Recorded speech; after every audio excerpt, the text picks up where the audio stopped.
For the last 5 years, I've worked the night shift at the Willows home for later adults in Corvus Vale. It's a good place to work, a bit creepy at night, but when the senior staff roll their eyes and say you'll get used to it, you're inclined to believe them. And I did. For a while. You know, the whispers from the rooms when you know everyone's fast asleep, the TV flickering on in an empty lounge, the soft sound of footsteps when you're the only one on the floor, and the call bells. I definitely got used to the call bells, especially the ones from rooms that have been empty for weeks. I always wrote it off, faulty wiring, the building settling, you know, excuses that make you feel better. The Willows is old. It's a sprawling H-shaped building, but the entire west wing has been shut down for as long as I've been here. Old buildings make old noises. That's what I told myself. That's what I had to tell myself. Because on the night shift, when there's only 3 of us on the whole floor, you learn to rationalise. But that all changed when Mr. Abernathy was pronounced dead. Mr. Abernathy. He lived in room 4, one of the only double rooms on the floor. He originally moved in with his wife, who lived with dementia. He couldn't cope with her alone at home, but he couldn't bear to live without her. Even at the grand old age of 87, he still tried to take care of her needs before we even got in there to help. He always had a joke on his lips and a laugh that could light up any room. When she died, a part of him died too, but he remained a solid part of the Willows community. He was one of the good ones, just a quiet, gentle man who loved building matchstick models, boasting about his steady hands as he placed the last delicate piece. He always had a kind word for you, and never made a fuss. He had a picture of his wife, Eleanor, on the nightstand, and sometimes I'd hear him quietly telling her about his day. He was just a calm, steady presence, and his decline was peaceful. We all knew it was time. His heart was just tired. One Tuesday night, during my rounds, I found him. He'd passed away in his sleep. His book had slipped from his hands and it was lying open on the bed. It was sad, but it was quiet. It was the way most of us would hope to go. I'd only been on the job for about 6 months at this point, and I didn't really know what to do. I called my supervisor, and Brenda, in turn, called the on-call doctor. The doctor came, did his exam, and pronounced the time of death at 11:42 p.m. Brenda and I washed and dressed him, ready for the funeral director coming in the morning. We laid him on top of his duvet, took the photo of Eleanor in his hand, and locked the door. The whole process took around an hour. There was only 2 of us on the night shift that night, so as I sat down to complete his paperwork, Brenda shot off to finish the rounds. I was only sat there for about 10 minutes when a chill hit me so hard I could have frozen on the spot.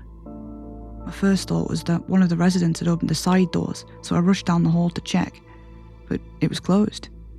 I stood at the end of the hall, staring at the row of darkened doors, telling myself it was nothing, that I'd had a hard shift and I was just cold. Even though my arm hairs stood on end in a once comfortably warm building. My eyes kept shifting back to room 4. Mr. Abernathy was in there, all alone in the dark. He told me once he hated the dark. He told me he was a surgeon in the war, and it reminded him of bleak times. I couldn't leave him in the dark. We didn't leave living residents like that. Why should it be any different for him? I started down the hall before I could talk myself out of it. Dead bodies weren't something I was used to, but I told myself I was doing this for him. I just opened the door and turned the dimmer switch on ever so slightly. I clicked the lock open and turned the handle, pushing the door open slowly. The cold hit me straight away, harder than it did in the hallway. I actually stopped, one hand still on the door because it felt like stepping into a fridge someone had forgotten to turn off. My breath fogged, which shouldn't have been possible indoors, especially not in here. The room was dark. The light from the corridor barely made it past the doorway. It just sort of faded, like the air inside the room was heavier, pushing the light down. I squinted through the darkness, trying to gauge if there had been a window left ajar. I didn't see anything at first. Then my heart plummeted to my feet as I realised someone was standing beside his bed. It It was tall, taller than anyone that worked nights, and it wasn't standing properly. It leaned forward slightly, like it was listening for something. I forced my brain to see the truth. A shadow, a coat, anything. Then it moved. I jumped back with a yelp, crashing into Brenda as she rounded the corner. "What the hell are you doing?" she exclaimed. "There's someone in there," I whispered. She rolled her eyes. "No shit. Not him. Someone else," I said, urging her to look. "Oh my goodness, get a grip. It'll be a coat," she said, pushing past me, flipping on the light. For a second, my brain just stalled because it refused to put the pieces together. Mr. Abernathy wasn't in bed anymore. He was upright, on his feet, in the exact same place the shape had been standing. Alive. Brenda sucked in a sharp breath. "Jesus Christ!" He didn't look at either of us.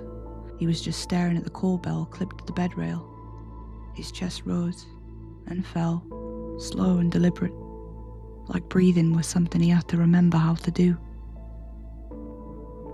I waited for him to speak, to say my name, to ask what time it was, to complain about the light.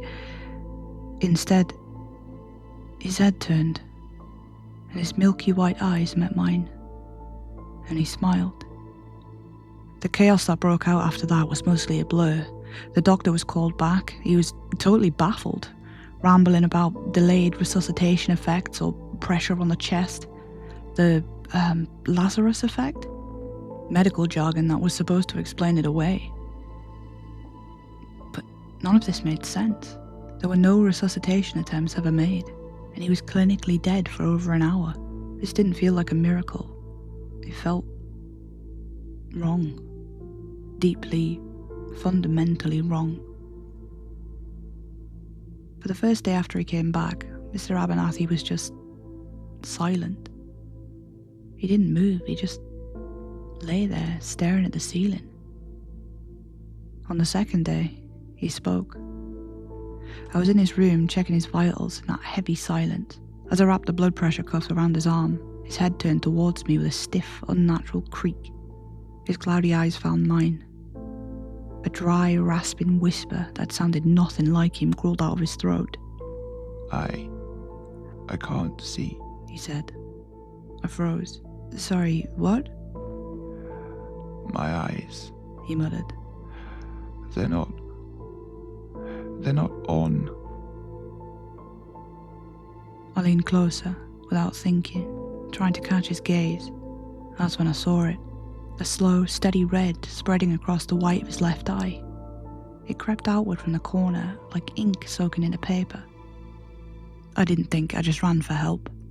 And by the time I got back to his room with the doctor, the red had spread even further.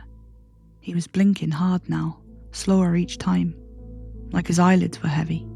The doctor barely glanced at him before checking his chart. "Burst blood vessel," he said. "Happens." He said he can't see, I told him. "It's spreading."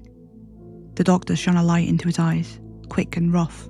Mr. Abernathy didn't react, didn't flinch, didn't even track the beam. The doctor said. "We'll keep an eye on it." That was it.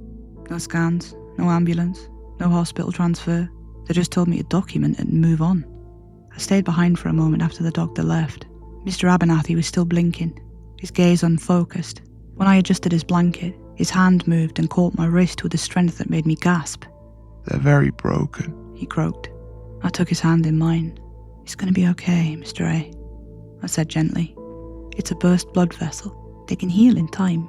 You just have to..." "He doesn't like it when they're broken," Mr. Abernathy said, cutting me off. "but he can fix them. He's very good at fixing things." "Yeah," I said, nodding, "because that's what you do. The doctor will look after you, don't you?" "Not that one." The words tore out of him, sharp and sudden, like they'd been dragged up from somewhere deep in his chest. I jumped, but his grip tightened, stopping me from pulling away. For a moment, his eyes cleared. "He's already here," he whispered.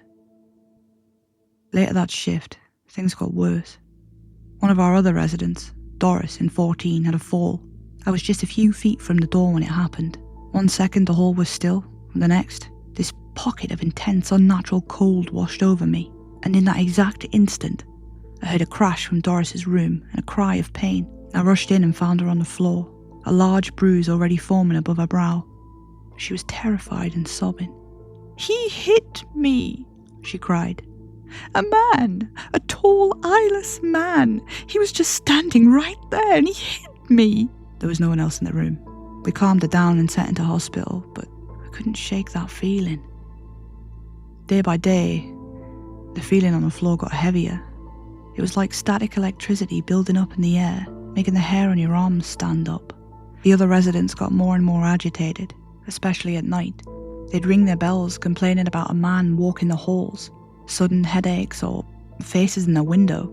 Normally would soothe them, but their stories were becoming disturbingly similar. They were all describing the same thing. A tall, shadowy figure with no eyes. And then there was Mrs. Sames. Very independent. She'd been making her own tea the week before. By morning, she couldn't remember how to swallow. The doctor said dementia with Lewy bodies.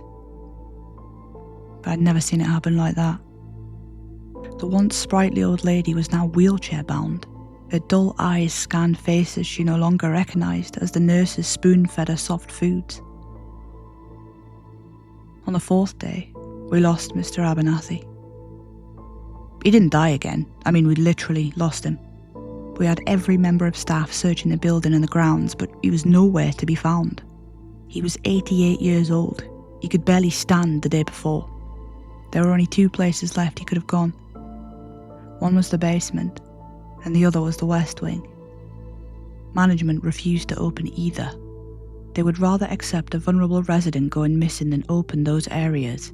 If that didn't scream suspicion, I don't know what would. Brenda told me to leave it alone. She said he'd come back, like a cat that wanders off and turns up when it's hungry. That's when something in me snapped. This wasn't a confused man going for a walk. This was someone who'd been dead 2 days ago. Someone who couldn't stand up without help. Someone who didn't even know where he was half the time anymore. And they were just letting it go.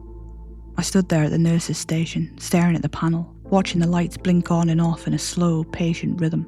And I realised I couldn't keep pretending this was normal. So during my break, I took the master key.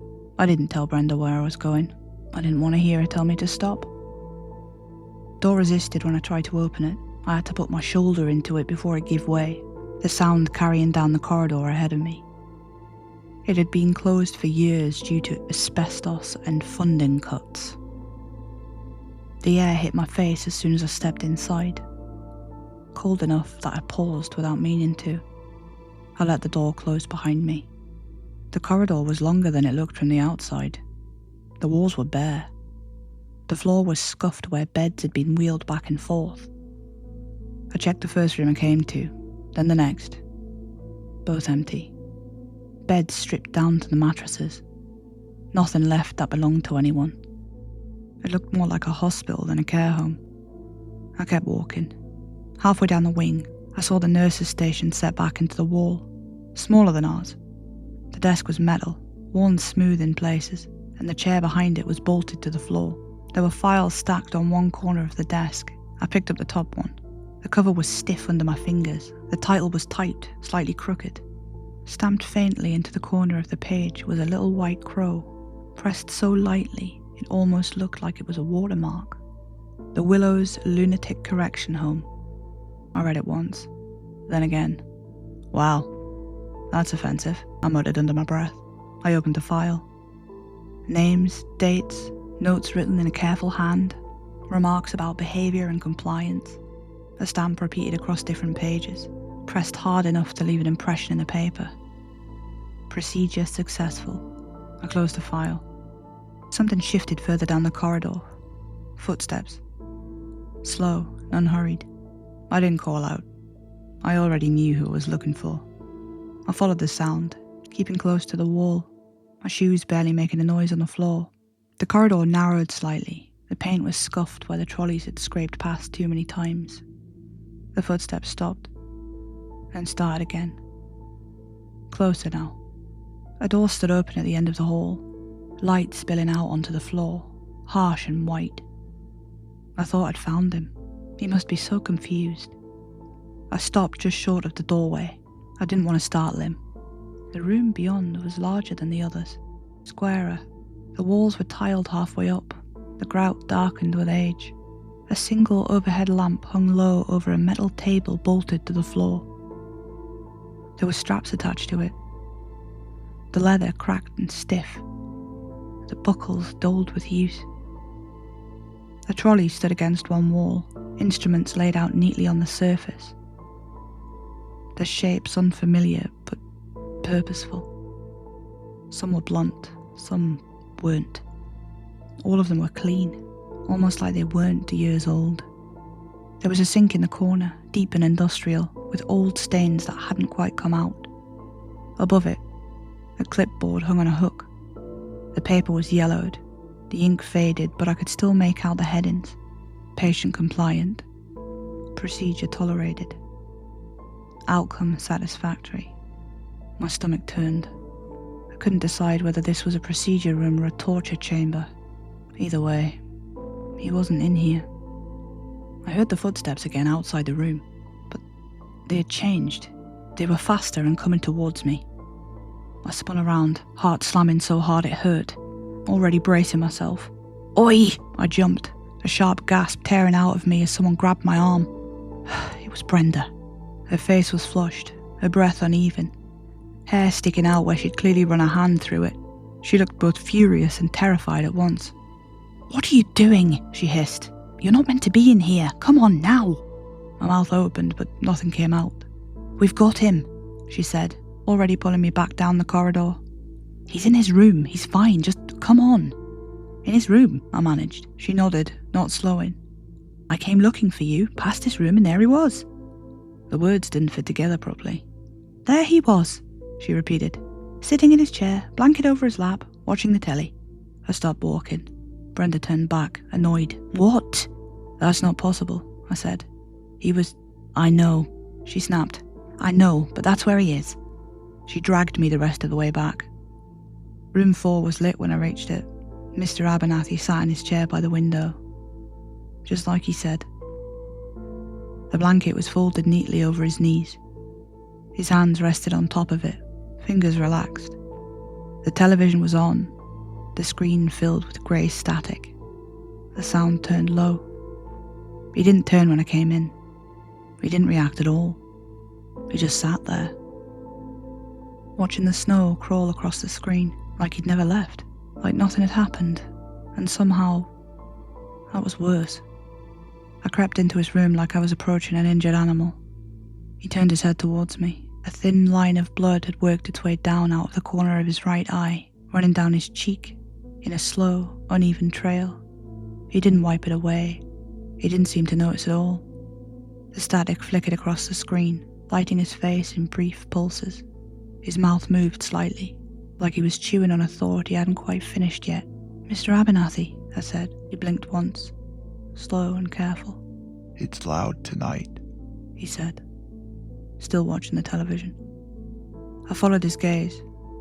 There was nothing there but static. I reached for the remote and turned the volume down the rest of the way. The room felt smaller without the sound. He finally looked at me then, for a moment. I thought I saw him properly, the man he'd been before all this, tired, confused, but still there. Then his eyes drifted past me, towards the door. He doesn't like it when people interfere, he said quietly. My stomach dropped.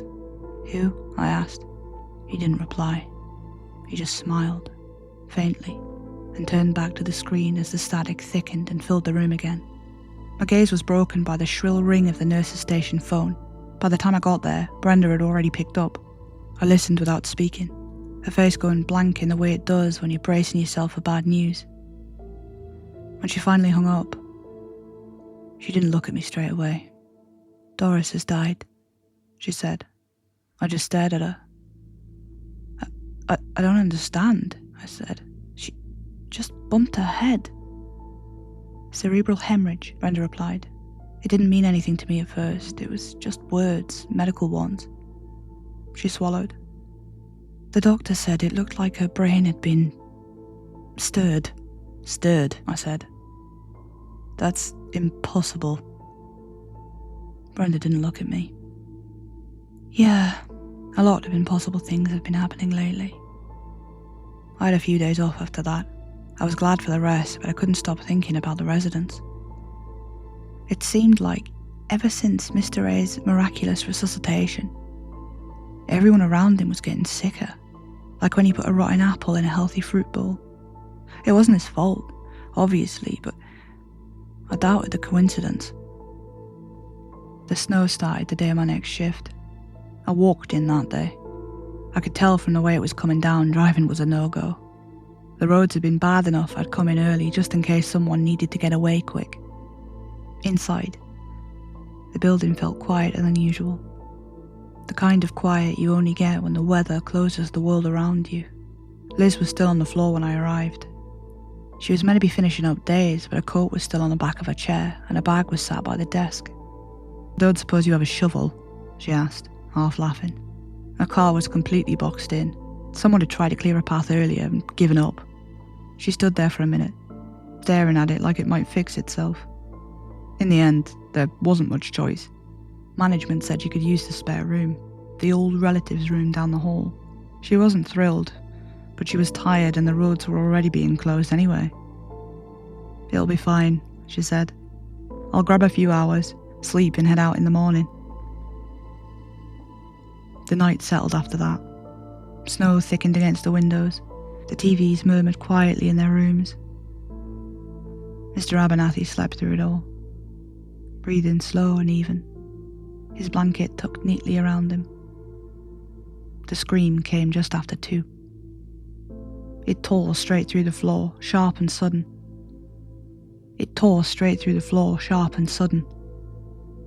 I was out of the chair before I'd even thought about it, heart racing as I ran down the corridor towards the spare room. Liz was sitting up in bed, one hand pressed to her forehead. "I've got a splitting headache," she said as soon as she saw me. "It's like something's pushing from the inside." I flicked the lights on. Her face was pale and slick with sweat. "Have you had migraines before?" I asked. She shook her head. "Not like this." She could barely get her words out. We did what we could. Paracetamol, a glass of water, curtains closed. She lay back down, apologising like she was being a nuisance. "I'm fine," she said, even as she winced. "I just need it to pass." It didn't. An hour later she called out again. This time her hand was shaking when she reached for me. "There's something wrong with my eye," she said. I leaned closer. Blood had gathered in the corner of her left eye, thin and dark, already starting to trail down towards her cheek. She stared at it on my finger when I wiped it away, frowning like it didn't belong to her. "That's not right," she said slowly. I rang for advice. No ambulances were moving. Roads impassable. Monitor her, keep her calm, call back if it gets worse. It got worse. Her words started tangling not long after. Simple sentences fell apart halfway through. She'd stop, blink, try again. "Can you get the... I need the... No, that's not it." Her frustration rose and fell in quick waves. She kept saying sorry. She kept trying to sit up like she was meant to be somewhere else. By the middle of the night, she stopped trying. She lay there with her eyes open, staring past me, her face slack in a way I'd only ever seen in residence at the very end. When I spoke, she looked at me, but there was nothing behind it. No fear, no confusion, just empty compliance. I tried calling again, but I just got static. I stayed with her till morning. The snow eased just after first light, and an ambulance finally made it through, tyres crunching loud in the car park. They took her away on a stretcher, her hands folded neatly on her chest like she'd been taught to lie that way. She didn't ask where she was going. She didn't look back. Later, I was told she survived. No stroke, no tumour, no explanation that made sense. She came back a couple of weeks later to collect her things. Moved slowly, eyes dull, speech flat and careful. She didn't recognise me. You know, even before I saw her, I knew something with sickening clarity. Whatever had been happening to the residents hadn't been about age. There was no going back to pretending. Mr. Abernathy started sleeping most of the day. When he was awake, he was polite, quiet. He thanked us when we brought his meals, asked about the weather, asked if the roads were still bad. On a particularly lucid day, he asked about Liz. She's fixed now.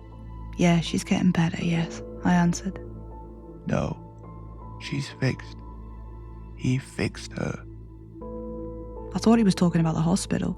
He often mixes up his words, so I just nodded along. That night, I was back on night shift again. Snow still piled up along the edge of the car park, grey and compacted now. Around midnight, I found Brenda at the nurse's station, staring at the panel without blinking. "Have you noticed?" she said slowly. "It's always the head." I looked at her. Headaches, eyes, speech. Then they just... She trailed off, rubbing her own temple. I thought of Doris, of Liz, of the way Mr. Abernathy had talked about fixing things. I thought of the files in the West Wing, the instruments. Just as the thought entered my head, Mr. Abernathy rang his bell. I went alone. He was sitting up in bed, hands folded neatly on the blanket. His eyes tracking me as I crossed the room. You're tired, he said kindly. "I'm fine," I replied. He tilted his head and studied me. He doesn't like it when they fight it. It makes things messy. My stomach clenched. Who? For a moment, he looked genuinely confused. His brow creased, his mouth opened, then closed again. I don't remember, he said quietly. The light flickered just once, and in that brief dip of darkness, his expression changed. Straightened, smoothed out. When the light came back, he was smiling, but it wasn't the same kind smile. You've been very busy, he said. That's not good for you. I took a step back. Mr. Abernathy? You're quite inquisitive, he continued, voice calm and precise. You listen, you notice. That makes you unhelpful. The room felt suddenly too small. I think you should lie down now. You look unwell. I backed towards the door, heart hammering. His gaze followed me the whole way. As I pulled the door shut, I heard him speak again, soft, almost pleased. That behavior can be fixed. By morning, 2 more residents were complaining of headaches. One was hospitalised. I handed in my notice the same day. They didn't ask why. They already knew. Every so often, when I'm trying to fall asleep, I still think about something Mr. Abernathy said just before I left. Something I didn't understand at the time. He waited a very long time down there, and now he's finally got his steady hands again.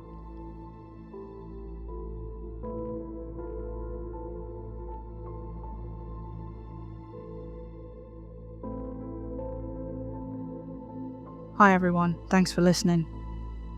A massive thank you to my top tier members. I can say members now. Mark Mathern, 7322 and Ever New, and of course, the Corvus Vale residents mentioned in the description. You're all awesome. If you would like your name mentioned here or in the description, as well as other cool perks, such as cool emojis, member badges, early access to videos and more, please consider joining the membership.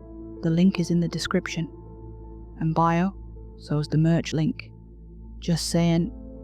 Oh, and I've lowered the top tier price right down to its minimum, just in case anyone fancies an upgrade. You get everything from the first tier, plus merch discounts, member only videos, and also have a story written about you if you stay for 3 months. which would be a pretty cool thing to tell your friends, right? Yes, it would. Don't lie. Speaking of merch, I have merch now, so check that out. If you're on a mobile or tablet, please consider hyping the video. It pushes it a tiny bit further out into the YouTube wild. If you really, really enjoyed it, I think I have that super thanks button down there somewhere. Even £1 helps me toward my goal of making this a full-time thing. Then I can just have one full-time thing instead of my day job and this full-time. I'm here a lot. Good night.